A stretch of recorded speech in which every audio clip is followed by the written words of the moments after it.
Hi, I'm Scott. And I'm Jamie. And welcome to God or Not, the podcast where truth springs from argument among friends. This is episode number 9. And coming up, Jamie and I will be talking about death, dying, and grief. Also in this episode, spin the wheel. So grab your popcorn, sit back, and enjoy the show. Ladies and gentlemen, please direct your attention to the center ring. This is the God or Not podcast. We're in for a great night of civil discourse here as these two warriors are revved up and ready to go. And now, let's get ready to dialogue! Okay, Jamie, here we go. Brace yourself. We're going to be talking about uplifting stuff here today. Death, dying, and grief. And grief or grieving or all the above. How would I say that? Bereavement, mourning, suffering, right? Yeah, all that kind of stuff. And it's something that we all experience, and something that's definitely part of the human experience. And well, I don't know. Let's just get right into it. Here we are with death, dying, and grief. This is the main event.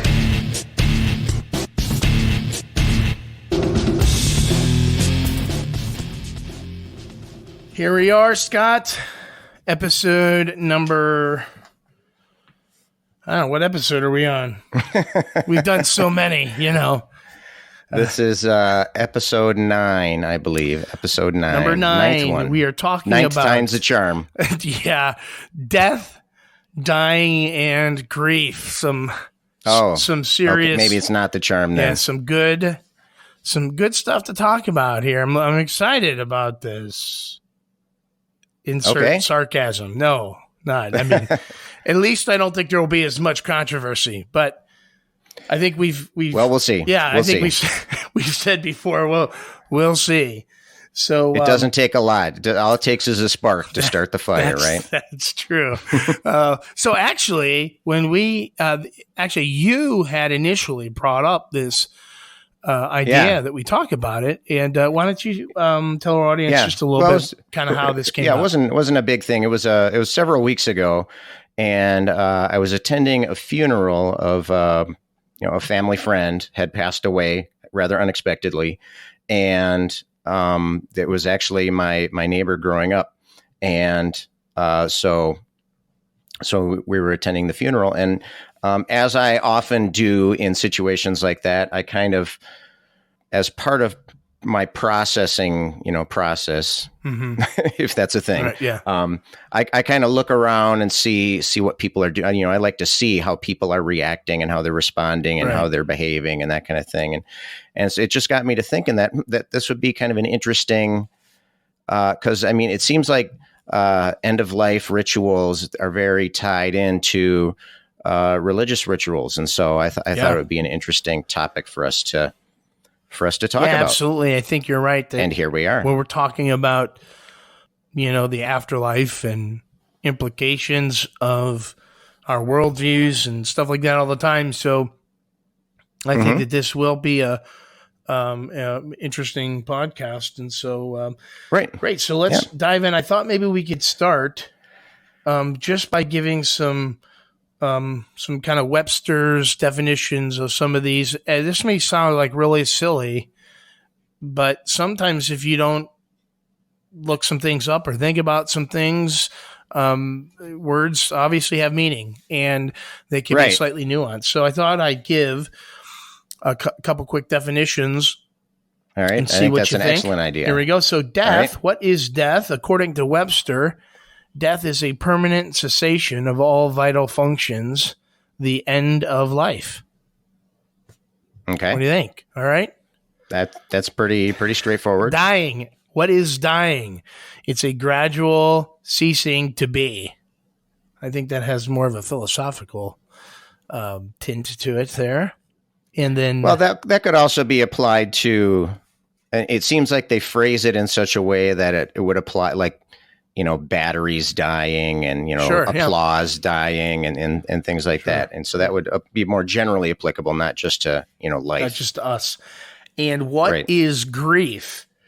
Webster defines grief as a deep distress caused by or as if by bereavement. So, or painfully affecting the feelings. So we see grief. I think we've all been there. We've all been there. We all have a experiential understanding of grief for sure. Right. Yeah. So I thought that was important just to throw out some definitions of death, dying, and grief. And I thought what we could do is just kind of explore all three of these, death, dying, and grief, from a couple different perspectives. The first from the position of the person dying, and then the second aspect or perspective from the loved ones or the family members who are left. And so I thought maybe we could just talk through maybe some implications from like a naturalistic worldview and from a Christian worldview, and then talk too about, I know that as we were discussing a little bit of this outline, you had mentioned that there may be some things here that are, what's the word? Maybe some misnomers or some things that generally we might think would be true, but may not be the case. And so I thought we'd hit some of those as well. So that sounds good. From a naturalistic point of view or worldview, that's right. That's the worldview. And I'm going to stop you right there already. Hold on one second. I just need to throw in one little caveat there. Okay. And I think that under some naturalistic worldviews, it's at least possible to have some sort of afterlife. Now that's not something that I believe. But just to throw out that one little caveat. Can you there, give me an example? Like what did you have in mind? Well, I mean, you hear things like a lot of the new agey stuff, people talking about how like their energy could pass on to some other, maybe even some other being or some other state of awareness. Or I don't see how that could happen, but I just want to, I might just be ignorant of how that might occur. So you're saying that they're being obviously a naturalist, only believing in kind of nature, that possibly somebody could hold to that worldview in thinking somehow that it could either maybe that. I'm just saying. All I'm saying is that.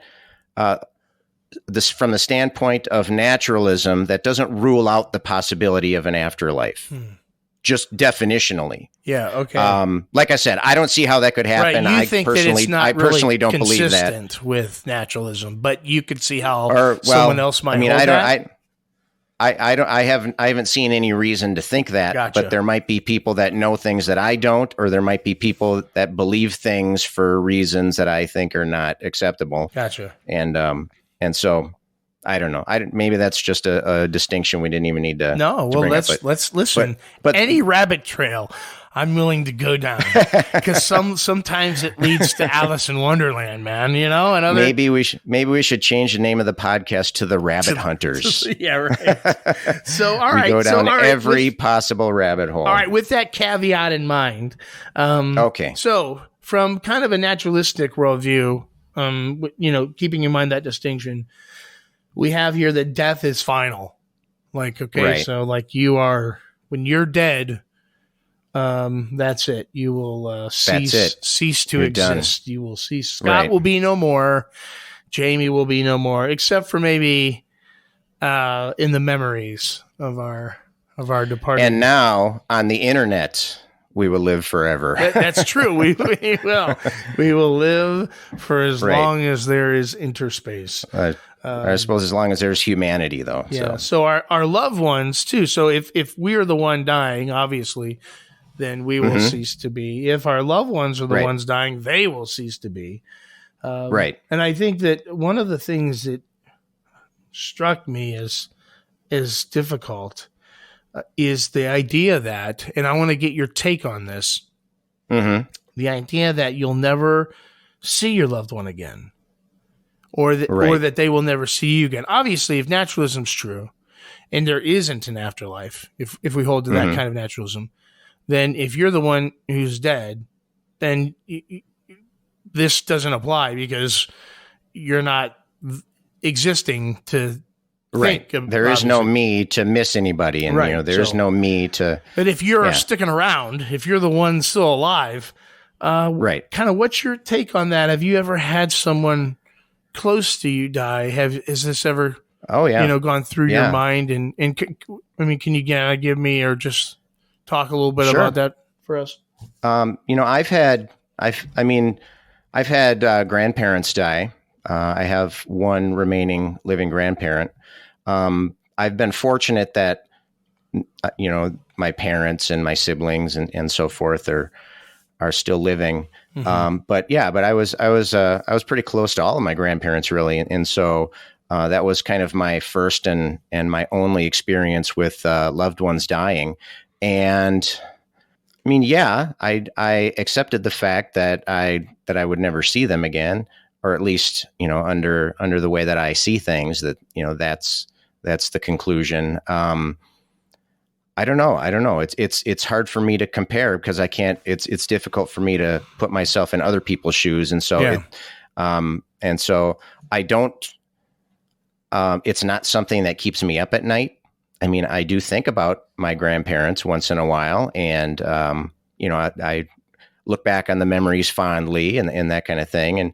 And I guess the way that I looked at it is, and when my grandfather, my mother's father, when he passed away, actually, strangely enough, as I'm talking to you right now, I'm sitting about 15 feet away from where my grandfather passed away. Okay.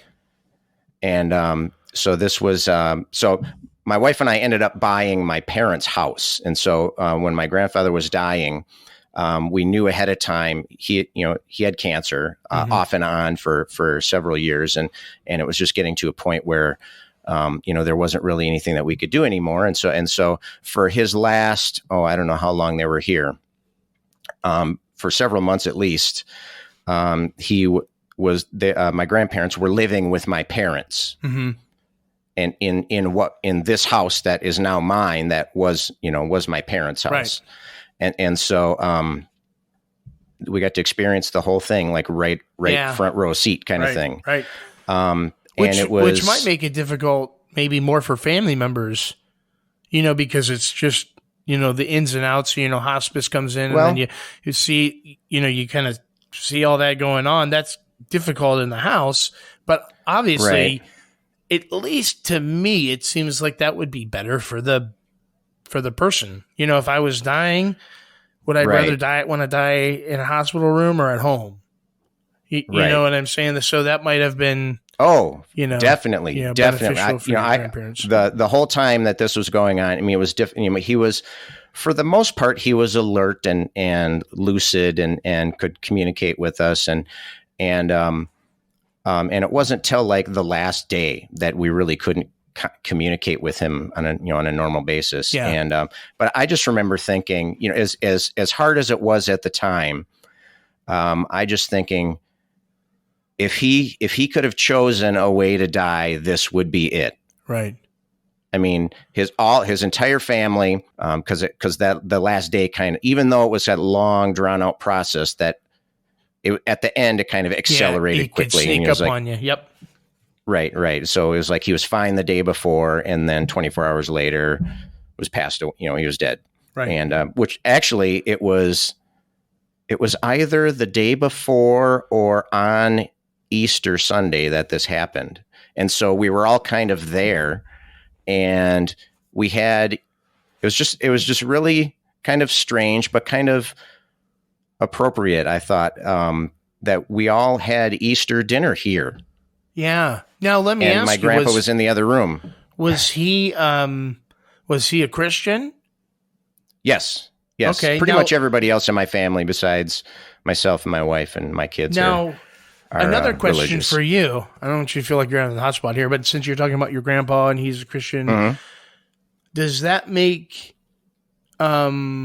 you feel any better or worse? Because he was a Christian? Yeah. So like on the off chance Christianity I don't know is true. what you mean. Uh-huh. You know what I'm saying? Does it make you feel better that he was one? I don't know. I guess I never really thought about it. I mean, I suppose if Christianity were true, I would want the people that I care about to be in heaven, if that's what you're asking. Yeah, I think that's what I was getting at. Yeah. So on that kind of thinking about that naturalistic process. Mm-hmm.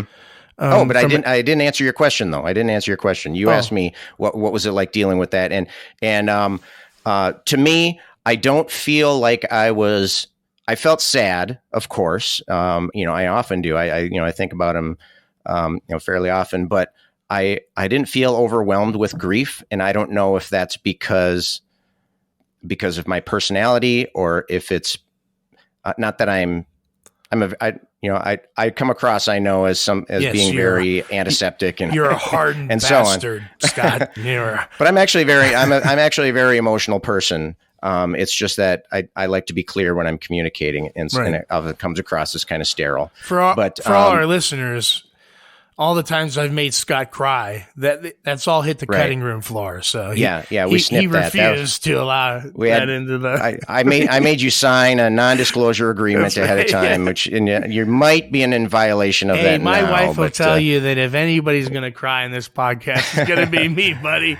You might be hearing from my lawyers here. But okay, so all right. But anyway, I didn't feel overwhelmed, but but it might have been because we had so much time to kind of get ready for it. But I'm not sure. I'm not sure what the deal was. I don't have enough experience in this arena. There's a lot of different variables.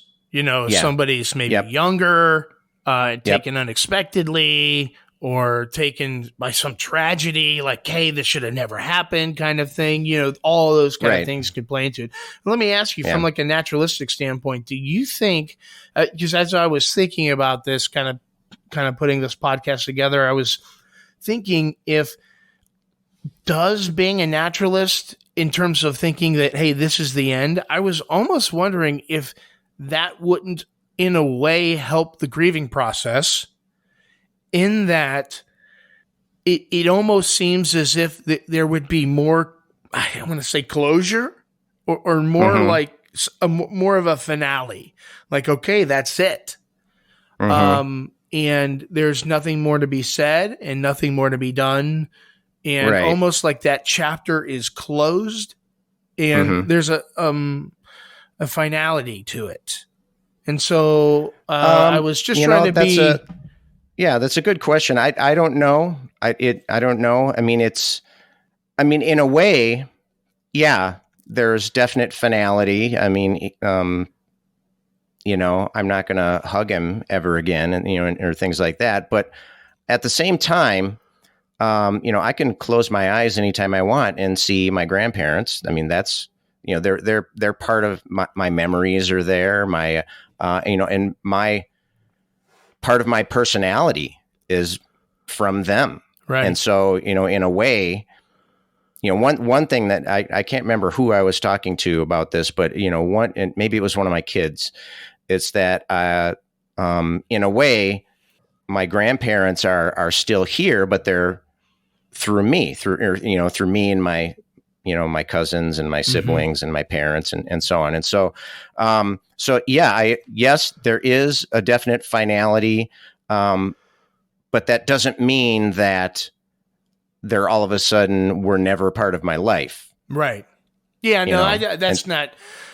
I wasn't thinking that, like, once that door was closed, it was, that was, that all the memories. Right. No, like that. I was just thinking, I wonder if having that worldview would kind of allow things to, I don't know, you kind of get on with the grieving process and like I said, it's hard for me to put myself in somebody else's shoes in that case. So it'd be it'd be interesting to take, to examine, I think. And also too, I wonder if thinking or knowing that death is the end, like, okay, as from a naturalistic perspective, okay, there is no afterlife, no soul, this is it.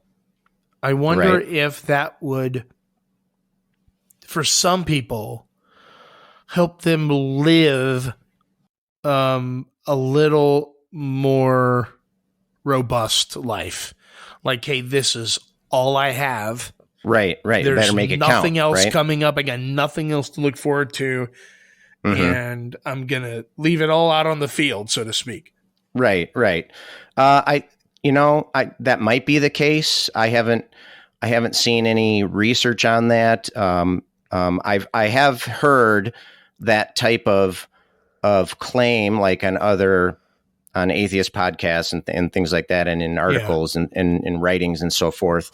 I'm not convinced that that's the case. I mean, you'll hear like sayings like, "This is your only life, so you better make it count," kind of thing. Yeah. I don't know. I'm not convinced that that's the case, but it wouldn't be, it wouldn't be surprising if that was the case too. Like, I guess a lot of this is person dependent, and also dependent upon how convinced you are of something, right? So if you're like unsure or not certain, of course it's going to bring up some anxiety or some worry. Right. Yeah. When you see the end coming and you're unsure, that kind of thing. Yeah. So, when we, even though it's person dependent, I'm assuming that everybody is at least a little scared when it comes to death and dying. That there's a little bit of, especially when it's like this might be it. Like, I remember, I worked for a really, really busy fire department. We went to a lot of fires, and I was young and stupid. And my thought process was, at the time, being a Christian my whole life, my thought process is, I'm just going to go all out, and God will take me when he wants to take me. Right. Which, looking back at it now, like, boy, that was young and kind of stupid. Right. But so it gives you like a sense of invulnerability and recklessness almost. Right. And so I was very, very aggressive, and I ended up in a few tight spots. And some that I never shared with my wife until after I, kind of left that part of my life. But there were times where I really thought it was it. We had a couple, I remember we had a warehouse fire, and we had, when we got there was just a little smoke showing. And once we got in, it was zero visibility. You couldn't see anything. We couldn't find the fire. Like, the warehouse was huge. And it took us 10 minutes to get in and get back in there. It was going to take us probably at least that much time to get out.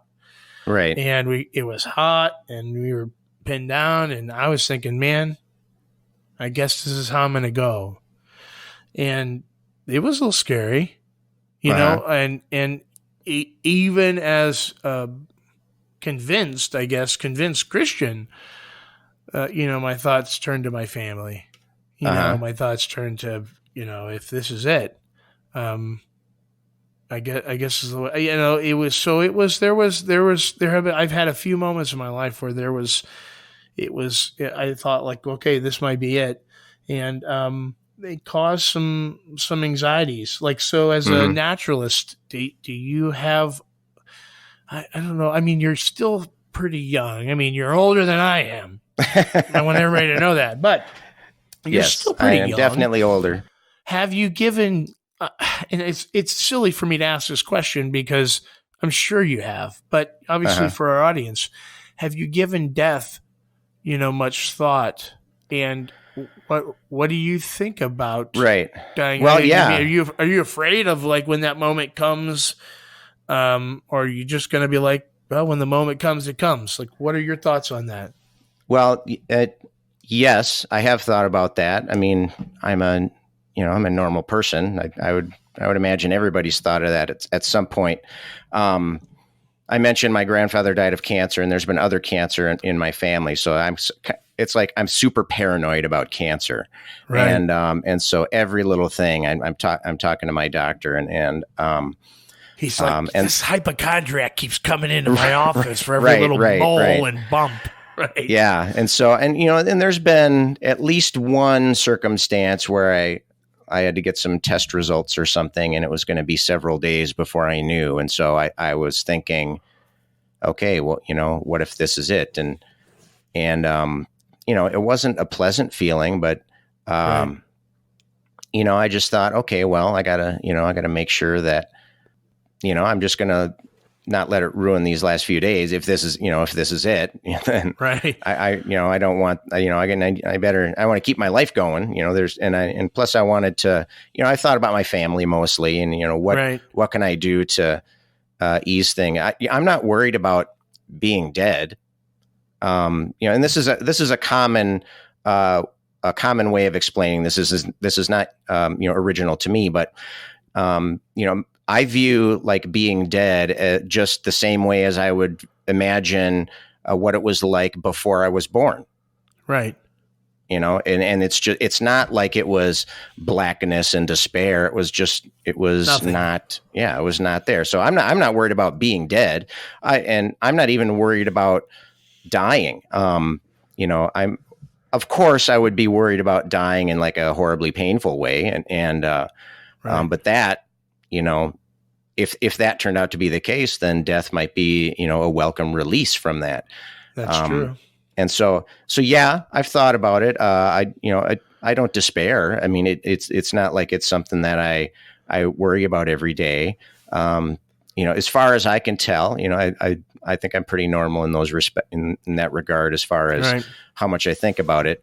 But I do think, okay, well, I better, I got to make this life count. If I want things to be better for people that care about me, or people that I care about, rather, right, then, the world is going to continue to exist even after I don't. And so, so that, I mean, that kind of motivates me. And as far as getting involved in doing things, I'm kind of an introvert by nature. And so, going out and joining something and doing something is not always right. My first instinct. Starting a podcast, definitely something you wouldn't do. Oh, wait. Right. Some introvert you are. Yeah, I suppose. You're not going to be the spokesman for introverts, Scott, all right? All right, well, okay, yeah. So, listen, what I found was I read a book by Christopher Hitchens. Christopher Hitchens, one of the great four horsemen of atheism, and it was some of his experiences closer to death. And I remember reading that one of the things that the two things that really stuck out in that book is he had mentioned that he found the fine tuning to be of all the arguments for Christianity that he's heard, that one would have been the most powerful if he had found it, that it followed, but that he. Is this a sneak preview to a future episode? Is that? Yeah. Stay tuned for the fine tuning of the universe. But he also mentioned about Pascal's wager. And I mean, I know you're familiar with Pascal's wager, and I'll just give a brief overview for our audience. Blaise Pascal was a brilliant scientist and philosopher and mathematician, and one of the things that he came up in his book Pensées is this idea that with Christianity or with believing in a God or a higher power, that he almost thought that the thinking man or the betting man would seek after God if he didn't know that he would seek after God in the off chance that it was true, because if it he basically said, hey, if it's not true, and atheism's true, then I've lost nothing, really, by seeking after this God. But if it is true, then in some respects, like in Christianity, I've lost an eternity away from God. And so it was interesting that.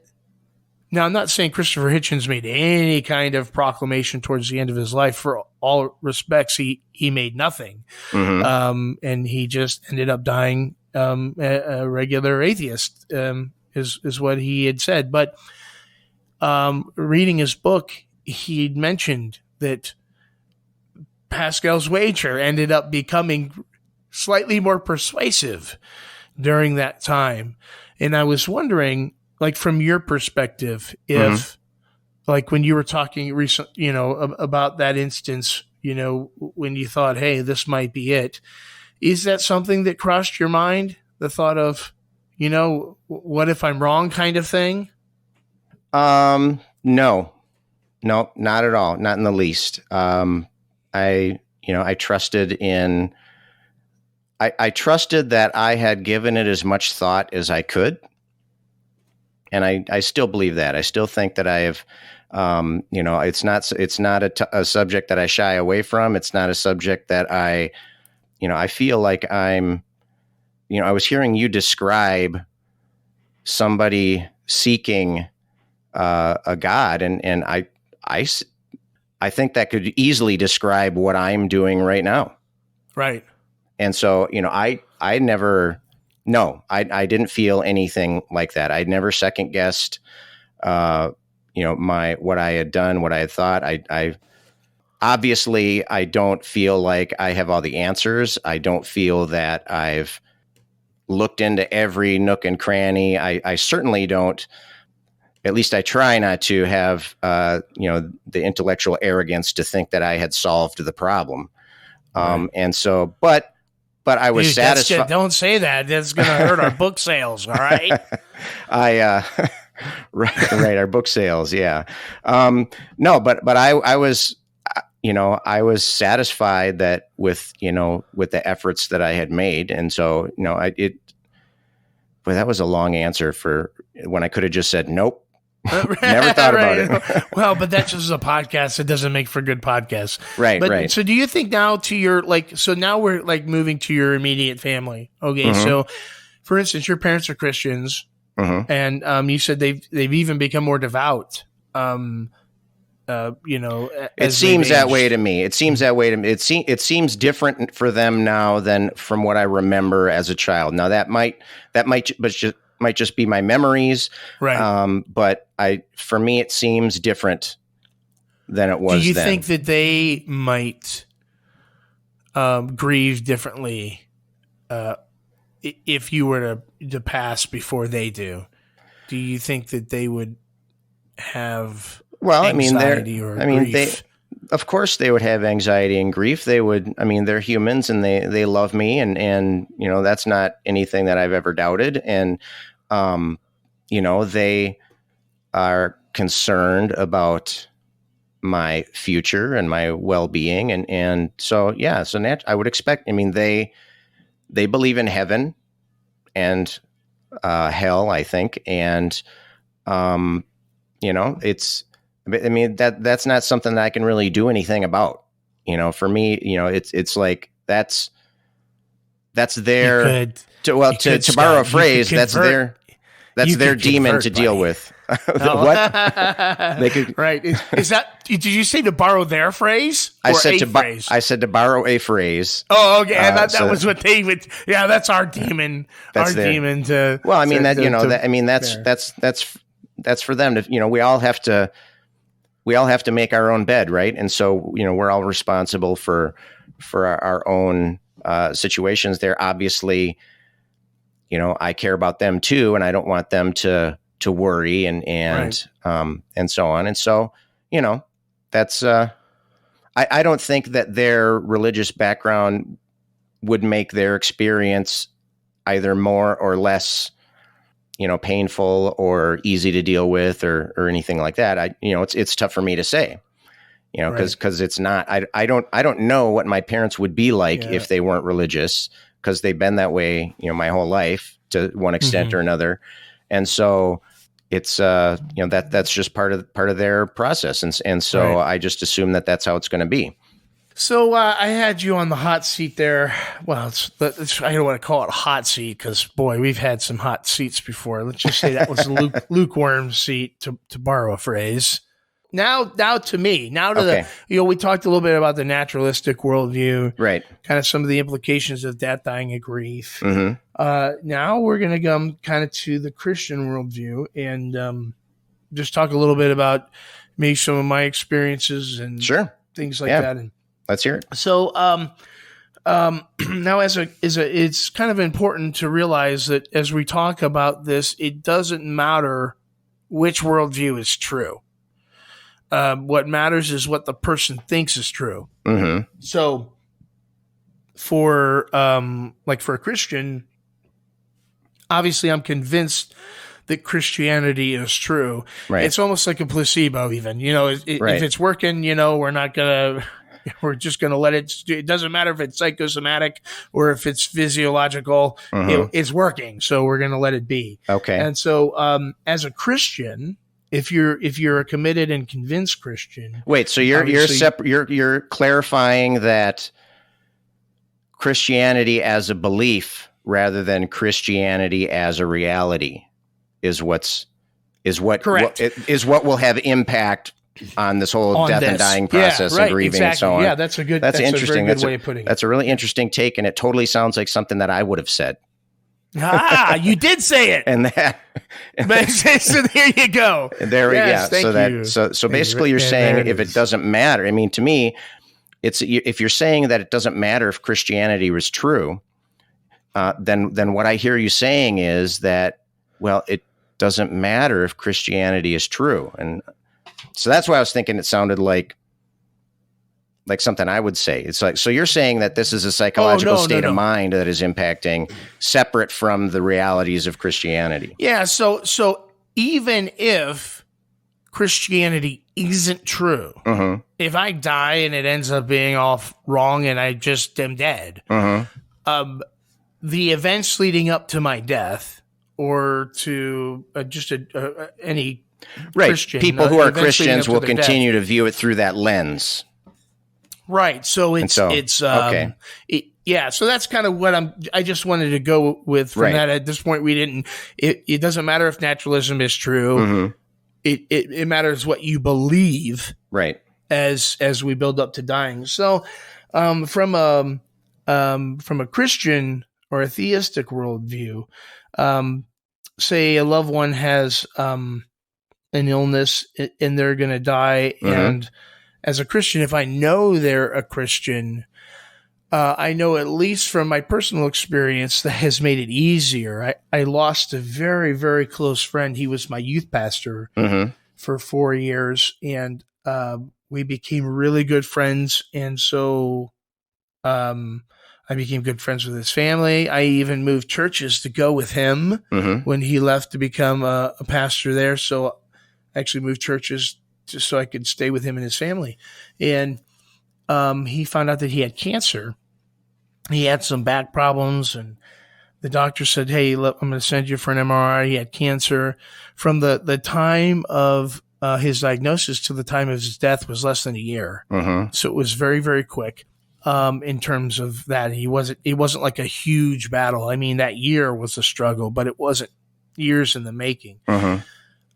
But for me, to see him go was very difficult. His father preached the funeral. Oh, that'd be tough.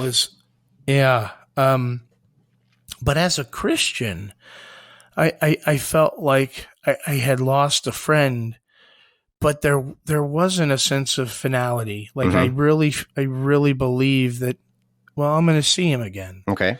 And so at least for me, it made things better in a grieving kind of way. And I know for his family, of course, his family are all very devout Christians. And boy, to see your child die of cancer. Yeah. And, he had 2 boys under 10 years old. And the friend who died? I know that. Yeah. Okay. And so I know it was tough for his young wife and his 2 boys. And I mean, it's funny because I know that some people think that maybe, I don't know, that the Christians can deal with it a different way. I mean, they still grieve. Mm-hmm. I mean, the suffering is real, no matter how you look at it. Well, I think what you said before, I think would apply to you, and you can either agree or disagree with me. But before you said it depends on the person. It's how the person deals with this, and I don't doubt that you found solace in your beliefs. I don't doubt that of you. I mean, I believe that you did feel that way. I would wonder though, if you weren't religious, are you the kind of person who would find some other way of alleviating your grief? And so, that's just what would come to my mind there. So, there is a very real possibility that I would be cold and calculated like you, Scott, and just shrug it off. Right. You're right. You're right, though. There are certain personalities that lend to going through the grieving process quicker. Well, some people are stable, some people are unstable, some people are crazy.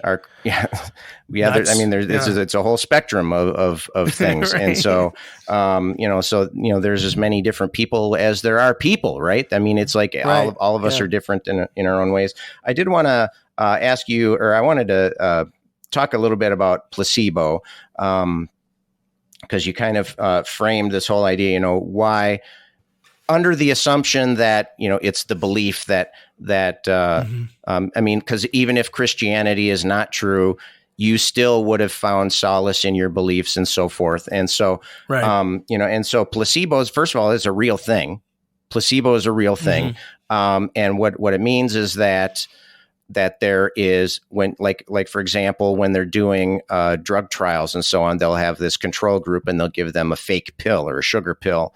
And so we know that it's not going to have any medical effect, but very often we'll see some response. We'll see maybe their headache will go away, or things like that.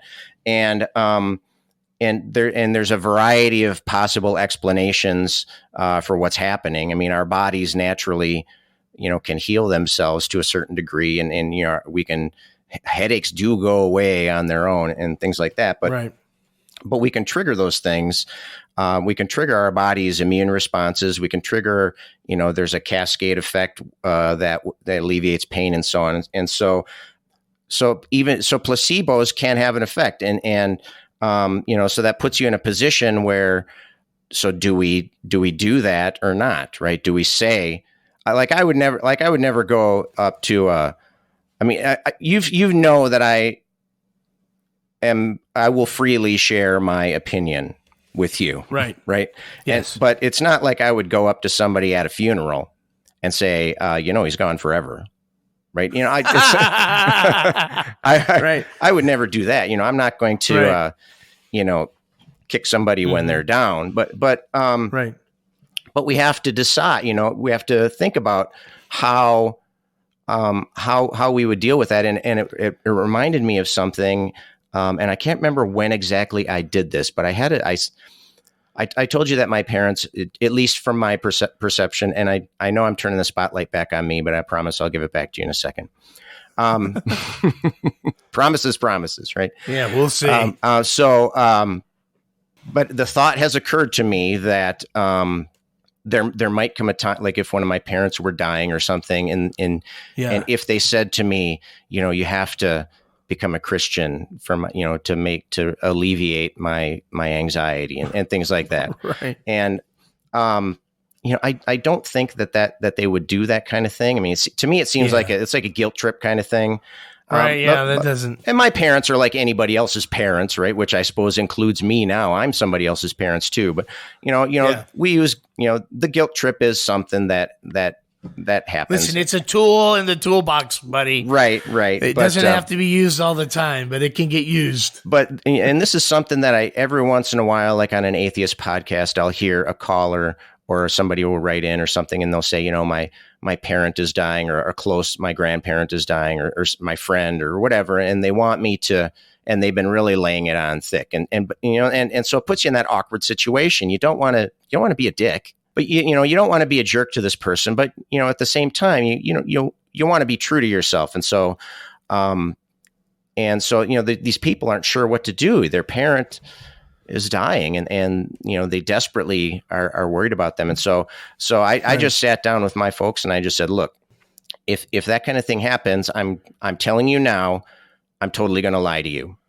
And so that way I feel like I don't have to assert myself during those weak, tender moments at the end. Right. But also I'm not, I'm being an honest person. I'm being true to myself, and I'm being forthright, right. And I'm not being, I don't know. Maybe that's just a rationalization I give myself. I'm giving myself permission to lie and take the quote unquote easy way. But I, there is things to consider during those moments when, when people are dying. I don't know. What do you think? What do you think about that? I mean, I think that's like, I think that's admirable. Like, I mean, you don't want your parents to suffer any more than they're going to. But also you're not going to convert if you don't think it's true. Right. I mean, no matter how much someone else wants you to do it, it's not like if I just say these words, then presto, I'm a Christian. Right. Like, that's not how it works. So like, yeah, Mom and Dad, I still don't believe it. And even if I say I do, I still don't. So how does this work? Right. I mean, I think that, and I actually just heard an episode, we're coming up on the holidays. We just went through Thanksgiving, and, mm-hmm. I heard an episode where there was like some atheists talking about, like, how do I deal with the holidays? Mm-hmm. And do I lie? What do I do when they want to pray and bless the food? Mm-hmm. And a lot of the advice I thought was pretty reasonable. Like, hey, listen, you're going to someone else's house. This is what they do during Thanksgiving. Mm-hmm. You bow your head. God knows you're not praying to, like, if you want to throw a giant middle finger to God, mm-hmm. He knows you're not praying to him. Just go with the flow. And like, sometimes that's appropriate. Mm-hmm. Just go with the flow. And other times it's not appropriate. If somebody asked me on their deathbed, hey, I don't want you to believe in this sky daddy anymore. Mm-hmm. Tell me you don't believe anymore. I don't think I could. Right. I mean, I couldn't. I could tell you, I just couldn't. Yeah. And it's just, so, I mean, I think that kind of what you did was kind of backdooring it is very clever. And I think that it's that when I say backdooring it, that's not like a dig. Like, that's pretty clever. Like, you kind of got around it in a good way. I mean, you're right. thinking ahead.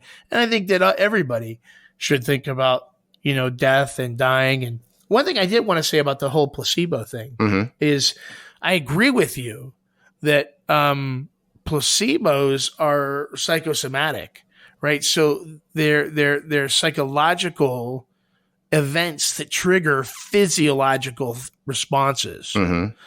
And a lot of times. So that's why, like, oh, my headache went away. Right. It very well could be that's why they call it a placebo, that pill you took, even though it was a sugar pill, it should have absolutely zero effect mm-hmm. on your headache. Right. That your psychological state caused a physiological response. And so that's absolutely the case. But for the person whose headache, it was relieved, I think 10 years down the road, if you told them, hey, remember that time you had migraine headaches mm-hmm. and they were alleviated because we gave you that new pill that came out? Yeah, that was just a sugar cube. I don't think they're going to be upset about that. Like, what difference does it make? It went away. Right. All that matters at that point was the end result. Well, and so I think that's kind of what I was leaning towards there, is that, like, for those, like, if I die, and find out, well, I wouldn't find out, but if I die and there's nothing, I haven't lost anything by thinking that there was, if that makes sense. Yeah, so I mean that's kind of what I was getting. That's at. Maybe in a different episode we can dive deeper into the Pascal's wager. But I don't want to devote the whole time. Podcast. Yeah, but regarding placebo, I mean, it's easy to make an argument that we should give people placebos anyway, right? I mean, because it very well could be psychosomatic, but there might also be a physical thing. It's just not like a medical. It's not like the drug itself. I mean, like a physical action of taking a pill could signal some systems in your body to start working or whatever. But whatever the cause is, like if you take a placebo pill and your headache goes away, the ingredients in that pill are not what's making your headache go away. Right. And so that is a tough choice. I mean, on the face of it, it seems reasonable to make an argument that, well, we should do placebos then if it helps. But then there is a downside to that also. And that is that in some cases, if somebody thinks that this pill is helping them, they might forego what would otherwise be real treatment, right? So if this thing makes their headache go away but doesn't fix the tumor in their head, that's different than, and if they decide not to get that radiation treatment after all, because the pill's working and I feel great, right? And so the downside of placebo, first of all, there's only a limited number of things that can help, and pain is one of the pain is all in your mind, basically. There's limited things that can help, but if, and I'm not saying that this happens often or even all the time, but if somebody thinks that they're getting a treatment and because of that they forego what could really be helping them, then that's a danger there. Oh, absolutely. That's a danger there. Yeah, no, absolutely. We're in total agreement on that one. And speaking of that, and I know I promised to give you back the spotlight here, but are you familiar with the show The Office? I'm sure you've probably yes. Okay, famous show, right? A big. So there was one episode called Scott's Tots. Right? Do you remember that one? Yeah. It was one. No, I don't. It was one where tell me about it. It was an episode where Michael Scott. So for those three people that live under a rock and have never seen The Office, it's a show. It's about this office setting. That's this paper company, and the manager's kind of this bumbling doofus kind of guy, and he's always getting himself into trouble. And so in this particular episode, it turns out that when he was younger, he had promised this group of third graders or second graders or however old they were that it was this class, and it was like in a inner city environment. And so he promised them that if they graduated high school, that he'd pay for their college. Right. He was expecting because Michael is the boss. Michael's the boss. He's the manager. And Michael was always thinking he was just on the verge of making it big. He was going to be big. He was going to be a millionaire by the time he was 30, and then by the time he was 40, and so on. So he promised that he was going to pay these kids college. And so 10 years go by, and they're getting ready to graduate, and they invite him over to the school, and the employees all think it's hilarious. They're like, "Oh, it's 10 years passed already?" And so clearly he's not in a position to pay for their college. He's not rich. And so the show is about, he has to go and he has to tell them that, I'm not going to pay for your college. And most of the show is about Michael putting himself into these awkward situations and then just kind of writhing in agony and, dangling on the hook kind of thing. Right. And so, but so he tells them that he can't pay for their college. And so, but then as they're leaving, he's feeling really crappy about it. And he had brought their receptionist with them. And she says, "Well, you know what?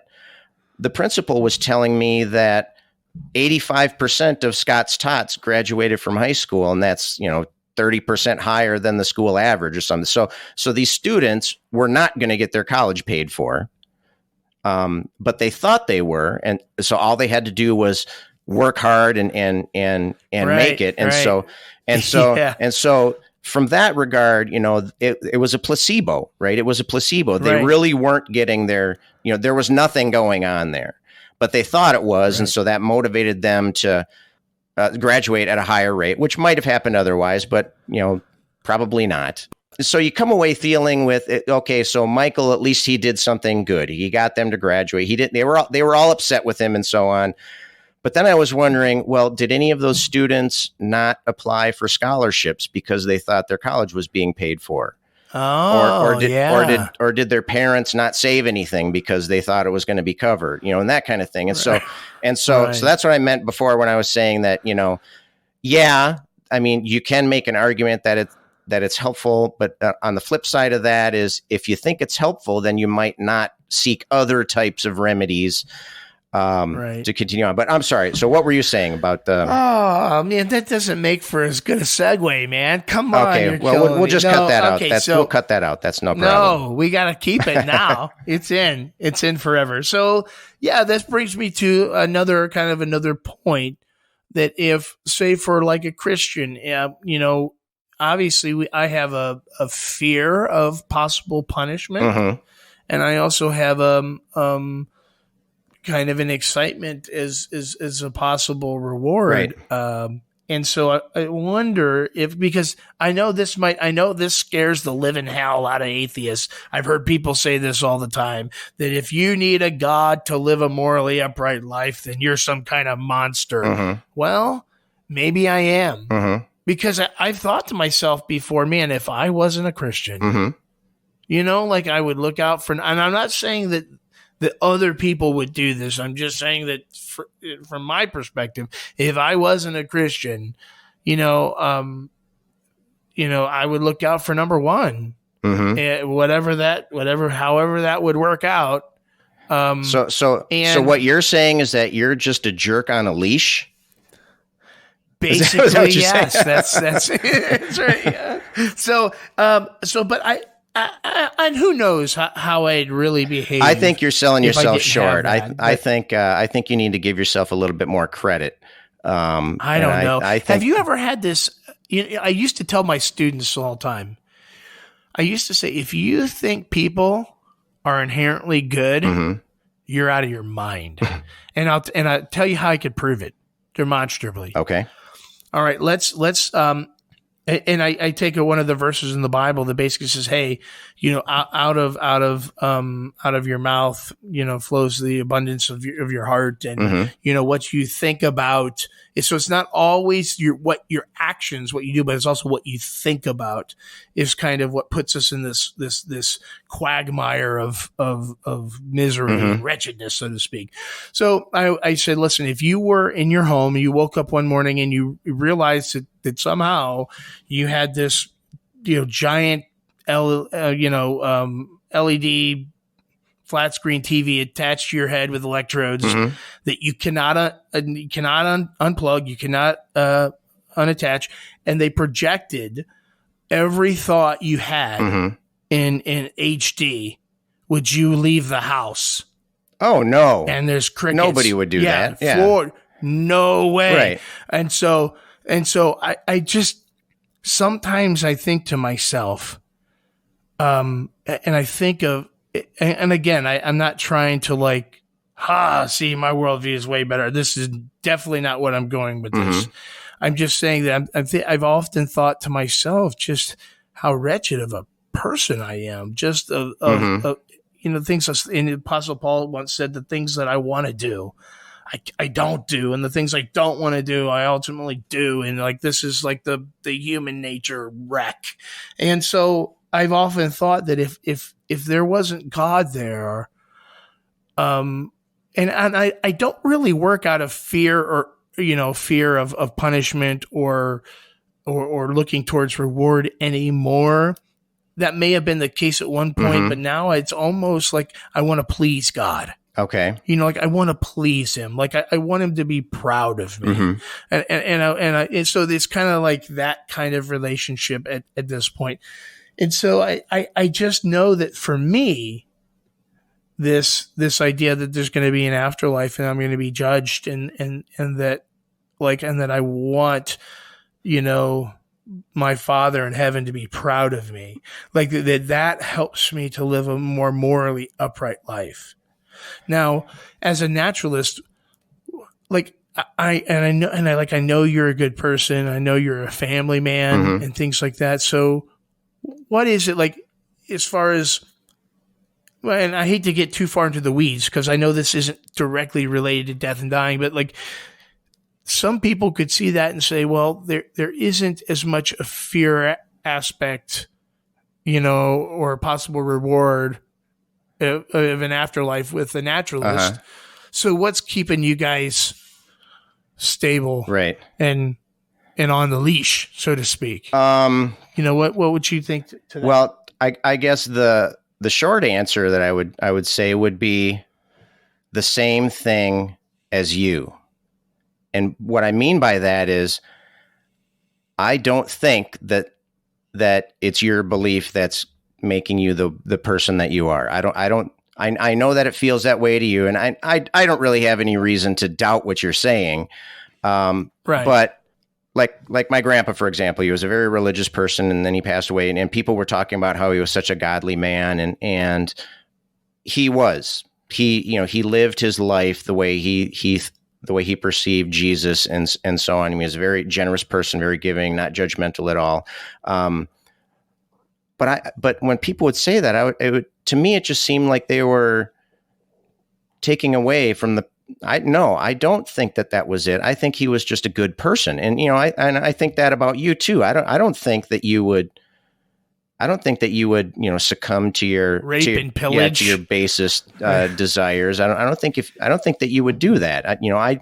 I think that you're a better person than that. And to me, at least, that's kind of a frustrating thing is that, people don't give themselves a lot of credit. As far as whether or not what I would do, I like the answer that Penn Jillette gave. He's from Penn and Teller, a famous atheist. And he said that, and somebody asked him, so if there's no God, then what's stopping you from just raping and pillaging all you want? And he said, nothing.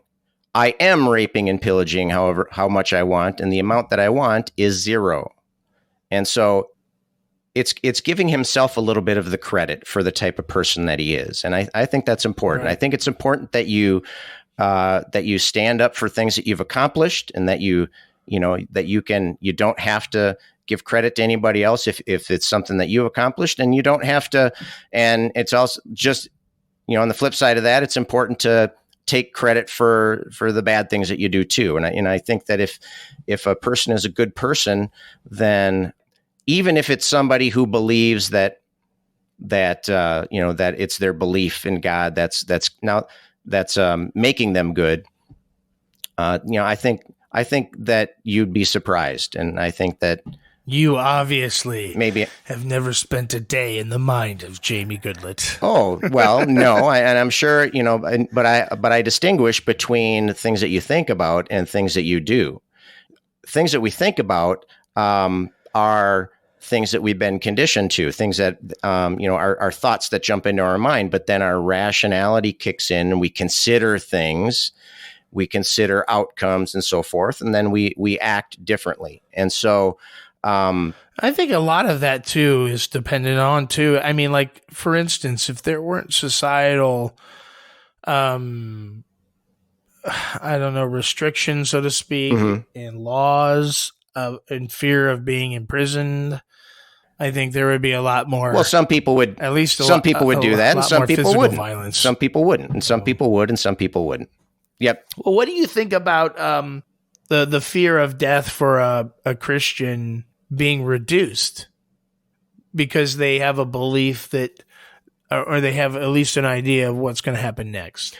I could see, I can understand why somebody would think that. I did a little bit of research in preparation, and I found that the research shows that that's not the case. That religious people do not have their fear of death reduced. Also, that the fear of reward and or the fear of punishment and the possibility of reward does not encourage, does not encourage them to do better things. But I can see how that would seem like a conclusion that one would come to. I think it's an interesting, because there's been a lot of things that I would never have done if I wasn't a Christian. Well, but how many Jamies have you known that are not Christians? What do you mean? How like you've been a Christian your whole life, basically, right? Right. And so you don't know what you'd be like if you weren't a Christian. And so it's tough to compare. It's like, I could see it's like that. saying, it's like saying Michael Jordan. Okay. Imagine if he had never played basketball, boy, all of that athletic talent would have been gone to waste, but no, if he had never seen a basketball, he would still be an incredible athlete. And so, maybe not. Maybe he'd have been like, you know what? I'm just going to eat these Lays, and they're right. You can't just eat one. If you know anything about Michael Jordan, you know that he's one of the most competitive people on the planet, and he's an incredible golfer, and he's good. Well, didn't he play like for the White Sox or something, or didn't he play like professional baseball, or was like on a minor league team or something? I know Bo Jackson played a couple of sports, football and baseball. I think maybe Michael Jordan. I thought in the minor leagues. I thought he might have. Maybe it was Deion Sanders. I know Deion Sanders kind of did. There's a couple of them. But anyway, I know Michael Jordan is. Yeah, but what I'm saying is that it's you don't know what you'd be like if you weren't a Christian, and you might be right. I'm not saying that I have any information that you don't, but but I am saying that there's a lot of that information that you also don't have. Right. No, I mean, that's true. We all don't know what we would be like in or under certain circumstances, I suppose, and different. So we can imagine, but our imaginations are not perfect. Right. So I know that I've been in a position before where I've seen other people. Obviously, I haven't had to deal with the dying aspect of this. Mm-hmm.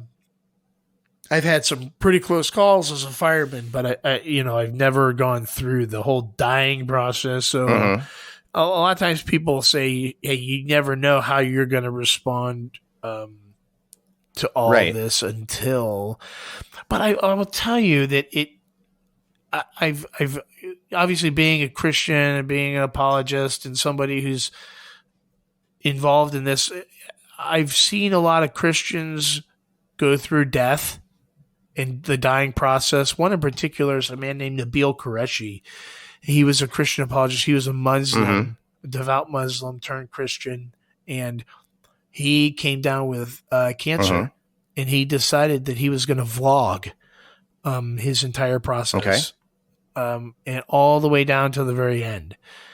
And it was interesting to see because there were times, where you could see the frustration. God, I'm young. I have a young family. Why didn't you heal me? But ultimately, in the end, it just seemed like he had a peace about him that, hey, I know where I'm going. And, I know that my family knows where I'm going. And so there just seems to be a peace. And that's one thing that I've noticed about the Christian funerals that I've done and attended. And I've also officiated, if you want to call that, a funeral of someone who wasn't a Christian. Now, obviously, this is just my experience. Right. It's anecdotal. But, gosh, that was miserable. The funeral the night, it's absolutely miserable. He committed suicide, and it was just straight up pain and suffering on the part of the family. But then also, I've done the funerals of Christians where there was a sense of joy. I mean, the grief was still there, of course. There was still that. No one is immune to that. But there was a sense of hope that there is something else, that there is something more, and that they were going to see their loved one. And I just found that, from an anecdotal point of view, I found that very refreshing, or not refreshing. That's the wrong word. Enlightening. Yes, in a way, because I just kind of wonder, is it like this across the board? Now, I know there's a lot of people, and I don't know the studies you looked at, if they were just of religious people, or if they were specifically of Christians, or if they were nominal religious. I'm not sure about any of that. Well, so, it just so happens that you share your anecdotal experience, but I mentioned that I did do a little bit of research and preparation here, and it turns out that it does appear that being part of a religious community helps people deal, their grieving process, and they found that over periods, I think it was like 14 months or so forth, that religious individuals were more likely to have kind of resolved their grief, after that many months, and so there is something there, and whether it's I don't recall off the top of my head whether it was religious in general, and that would be interesting in itself. Right. Do Muslims get the same? Yeah. Do Buddhists have the same? Do they have the same level of confidence and grief resolution and that kind of thing?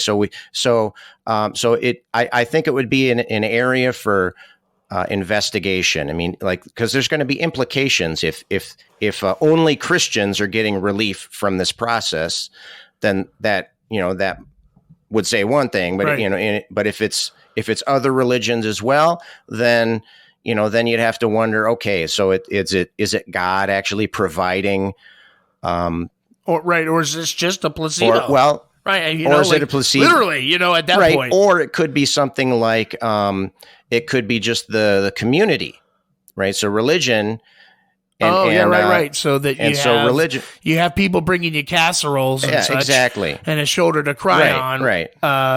People kind of rally around you, whereas maybe in other non-religious, they don't have that kind of community or that kind of thing. I mean, or whatever. And that, a lot of variables. Yeah. And so it'd be interesting, but I got it. We got to give credit where credit is due. And so, the results of that survey were that religious people, for whatever the reason is, were able to deal with that grief. So at the very least, it kind of reinforces your initial thought here, and that it was it was the thought of the religion at the very least. So according to at least some of the studies you found, that the possibility of reward or fear of punishment doesn't necessarily help people live morally better or morally worse, and it isn't necessarily the case that it reduces the fear of death, knowing or believing where you're going after. Right. They found that religious people were just as moral or immoral, and they found that religious people were just as afraid of death and of their own death. What? I find that first one not surprising. The possibility of reward or fear of punishment and the afterlife encourage people to live more morally upright. That doesn't surprise me that might not be the case. What really surprises me is that second one, fear of death, because I've been at the bedside of so many Christians who were at peace. Like, you know what? I've lived my life, and I'm at that place, and I can't wait. I can't wait to see God. So it just goes against everything that I've seen. That's the surprise. Consider this for a second. Consider this, and this may not be something that affects your particular community that you're with, but many religious people have a crippling fear of hell, and so if they're not sure, if they're not confident that they're doing things the right way, then.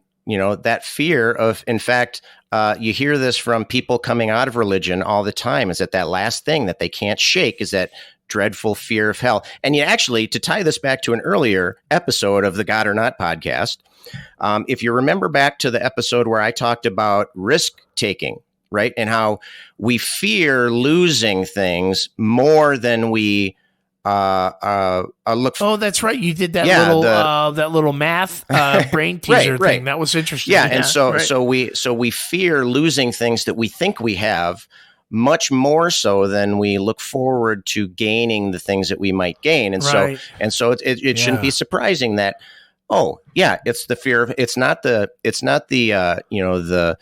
joy and ecstasy of going to heaven. That's a motivator. It's the fear of hell. That's real. And so, like I said, when people are coming out of religion, very often that's the last thing, that can hang on for years and years. You know what's silly? Funny that's the case, because one of the main tenets of Christianity is this: the only thing that and some people are like, what are you, like when we say saved, that basically, listen, if you choose God in this life, then you'll get him in the afterlife. And if you don't choose God, then he's not going to force you into heaven against your will. So it's this idea that the only thing that saves you from God's punishment and wrath, so to speak, in hell, the only thing that saves you is trusting that what he did on the cross is sufficient to pay for your your moral misdeeds, your sins against him, and that's it. Like, there's nothing else. That's it. Faith alone. That we trust that's enough. That I don't need that in a bunch of good works, or that in living just a perfect certain moral life. And so it's weird, because I don't know, maybe it's because I'm a pastor and maybe I have a little more theological training than most, but it's just such a main tenet of Christianity that it's you shouldn't be afraid of hell as long as you believe that God loved you enough to take the punishment on himself. Right. That's all you got to do. And that's it. And so it's almost like that there shouldn't be a fear of hell then. And so I find that surprising too, that there's such a wrestling match. And I mean, I get it. Like, it's for eternity, or at least, there's a lot of people who don't necessarily believe that's true, that it's not eternal, but regardless, that was the prevailing view. So, I mean, I guess I could see, that too. Like, it's an eternal thing, and there's no turning back. It's not like, hey, can I get a get out of hell free card? I don't like it here. Right. So in having taken that rabbit trail. I think that's a very good point. I mean, it's and it could, like I said, it could be that your particular flavor of Christianity is a little more uplifting than others. I mean, we hear, you see in the news, there's many religious groups that are very domineering and this, that, and the other thing, and you're very that's a shame, very focused on the bulk of their preaching might be hellfire, right? Hellfire and brimstone, and so so I guess you would expect that. I'll just point out, I've never feared hell, and I have no fear at all of hell, and it's just I guess I'm one of the lucky ones that's never. Even though I don't recall ever being religious, I definitely went to church, and I don't recall really anybody, putting that on me. And so there are, many sides to this coin, I suppose. Not just two, buddy. Not just two. It's multifaceted. Yep. So anyhow, that's our that's death, dying, and grief. You have any last remarks on this, either from a naturalistic point of view or anything that you thought of as we were talking about it from the Christian point of view? I think we've touched all the bases we planned to, so I think this would be a great place for us to wrap this one up. All right, that was it. That was our talk on death, dying, and grief. Yeah. Super. Well, you know what? Everybody's got everybody is going to die at some point and be dying at some point. Yeah. And probably grieve. It should be something that we can talk about, though. I mean, it's right. Yeah. I mean, it usually is a sad occasion, but it's something that we all need to deal with. And so I think it's worth talking about. And it's also worth getting the perspective of the other person. Yeah. So obviously I was just going to say that have a obviously big difference in right. that in terms of the afterlife and things like that. So the implications are different. And so it's always good to hear from the other perspective. Right. I mean, even if we set aside the subject matter, it's an area that's prime for enlightening conversation. We can learn about each other, we can learn about ourselves. And so I think it's definitely worthwhile, even if it, usually is focused around sad times. Yeah. Right. And speaking of sad time, no, I'm just kidding. Let's spin the wheel. That's what we got coming up here. That's not sad. That's fun. It's uplifting, and we need something uplifting now. So let's do it. It's game time. Let's spin the wheel. Spin that wheel.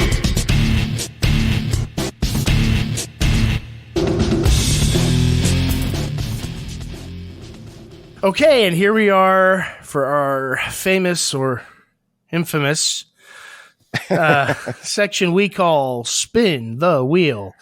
And we... I think you're being a little generous with the famous part, yeah. We each spin a wheel here where we have some random topics, and then each one of us ask the other one a question that where the wheel lands, and we'll ask the question, and we have a couple minutes to respond, and it's kind of like a game show in kind of a way where we have like a quick round, if you will. And so with that being said, I think we should go ahead and spin the wheel. You want to go first, Scott? Right. Doesn't matter to me. Right. Do you want me to ask the question, or do you want to ask me a question? I will ask you a question first. Okay. So I'm going to spin the wheel here. All right.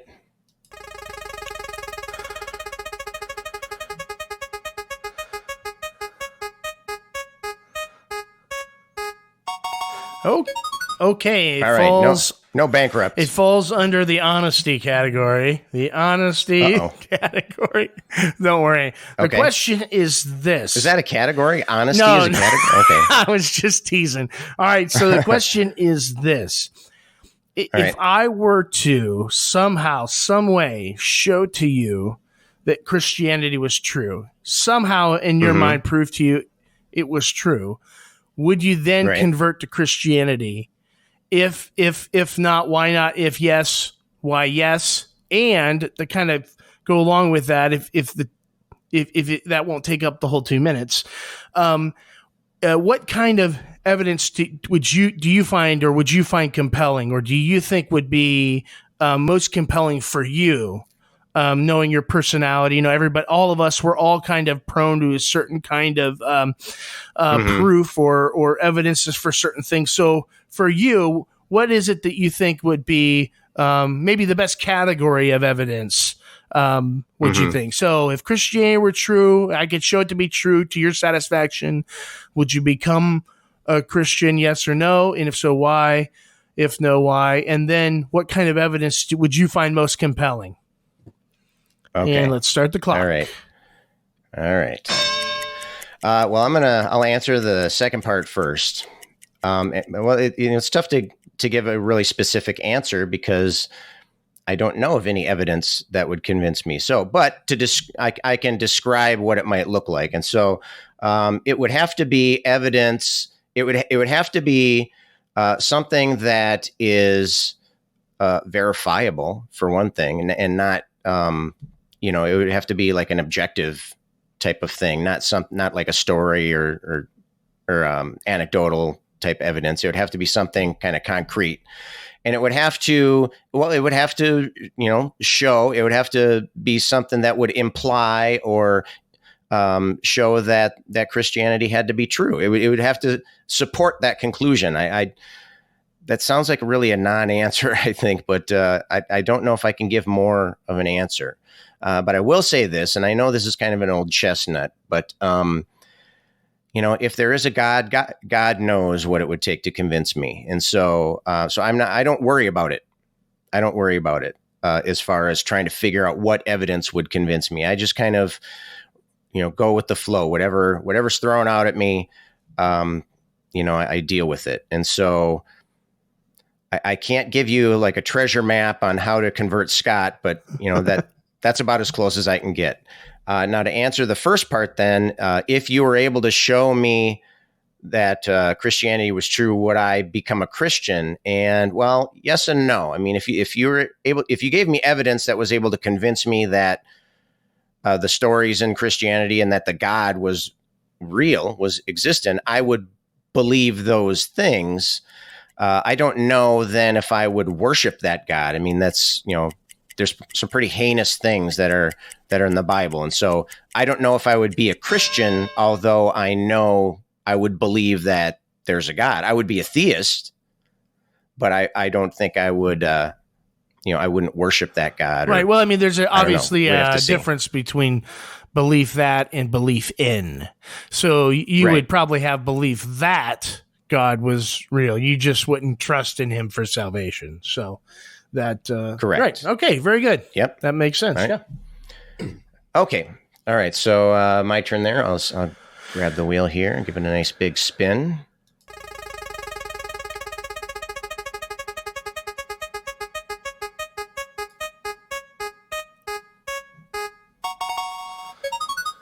All right. So your topic is literature analysis. And fret not, because it's your favorite literature. Well, I don't know if it's your favorite literature, but it's literature that you're quite familiar with. And so we're going to be looking at the Bible here. And so there's a couple of parts to this. One of them is kind of a short answer, although I think we both know that either of us can take a short answer question and we could blow it up. Okay, so the first one is, and we might have talked about this before, but I don't think we've done it on the show. And so do you believe that the Bible is literally true? I mean, do you think the words that are in the Bible are the thing? Is that literally true, as opposed to like metaphor or story or legend or myth or that kind of thing? Or if there's like some kind of mixture, and then to what extent do you go one way or the other? Right. The second part is the main part of the question, and that is, I know that you have you like the idea of interpretation, of hermeneutics, and we've talked about that before. About you have to consider different things, and you like to put your own little spin on it. And so I'm going to read two particular Bible verses that I think are relevant to that, and then I'll cap off the question and let you talk. Okay. The first one is from Revelation chapter 22. And it says, I testify to everyone who hears the words of the prophecy of this book. If anyone adds to them, God will add to him the plagues which are written in this book. Okay, so that's the first one. So, don't add to the Bible, basically. Mm-hmm. And the second one, so now in the second one, we'll go Old Testament here. And this is from Proverbs. And this one, and I'm sure you've heard this one before, Proverbs 3, this one says, trust in the Lord with all your heart and lean not on your own understanding. In all your ways, submit to him, and he will make your paths straight.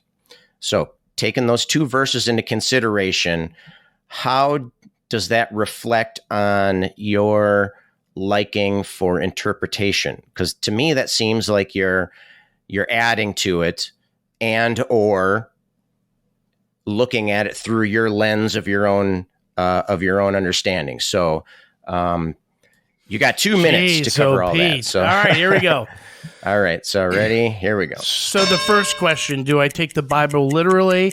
The answer is yes, when it's intended to be taken literally. So we know the Bible is a whole bunch of ancient texts pieced together and put together into one main book. It has all kinds of different genres, some of which is meant to be taken literally, and some of which isn't. And of course, we use that that branch of study, hermeneutics, to determine how we interpret certain texts. So when I read Dr. Seuss, I'm not going to read that as literal. And we could know that based upon who the author is, based upon who the author is referring to, what context. There's a whole list of things that go into the branch of hermeneutics. Now, when we're interpreting the Bible, there's a saying: you don't ever read one Bible verse.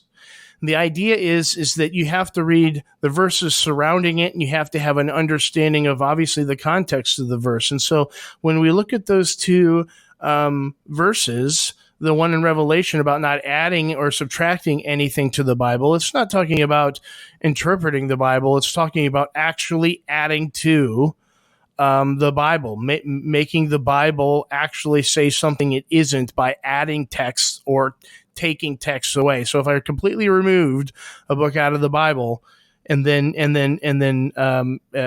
went to my congregation and said, "Hey, here is the now Word of God minus the book of whatever," that would be what that is referring to. And the second passage that you brought up, lean not on your own understanding, is basically just referring to the idea that we are inherently a wicked and sinful person. It says in the Bible that the heart is deceitfully wicked. And so there are some times that things don't make sense to us in this life. Why does good things happen to bad people? Why did such and such a family member die? Or why did such and such circumstance happen in my life at this time?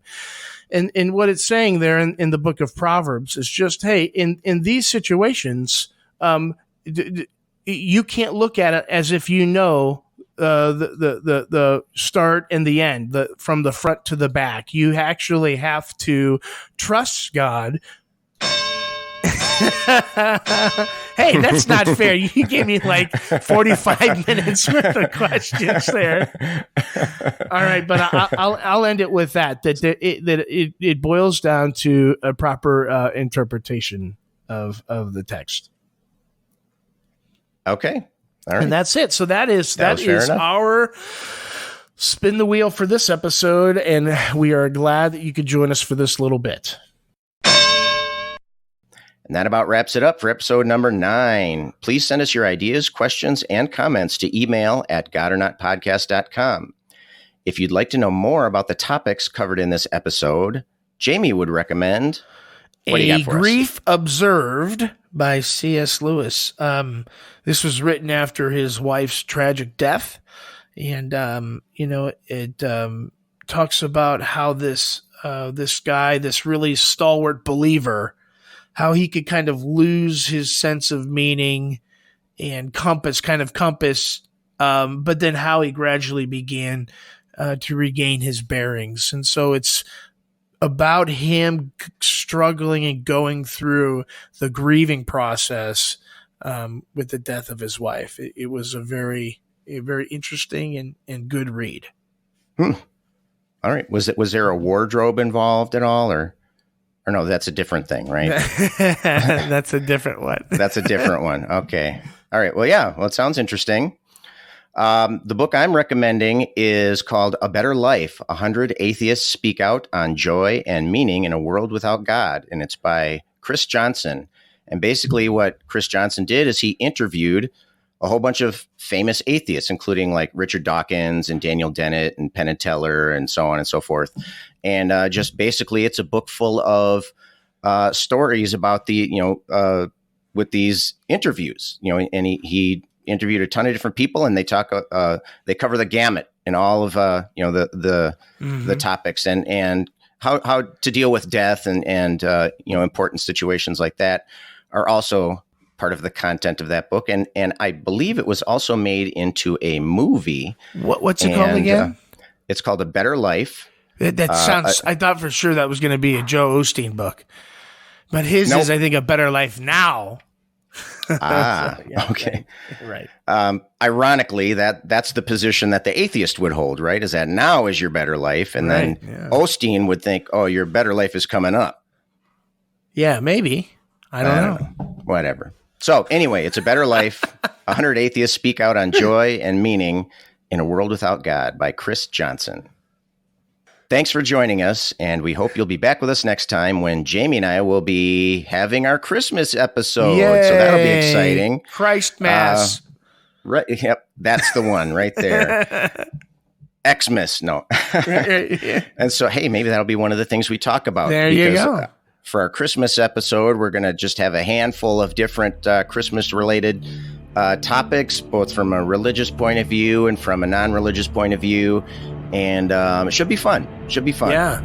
And then we get back into the trenches after that. But we'll talk more about that next time. So until then, this is your dialectic duo reminding you to talk to each other. See ya. This has been the God or Not podcast. Send your questions or comments to email at godornotpodcast.com. If you'd like to support the show or grab some God or Not gear, please visit the website at www.godornotpodcast.com. Thanks for listening.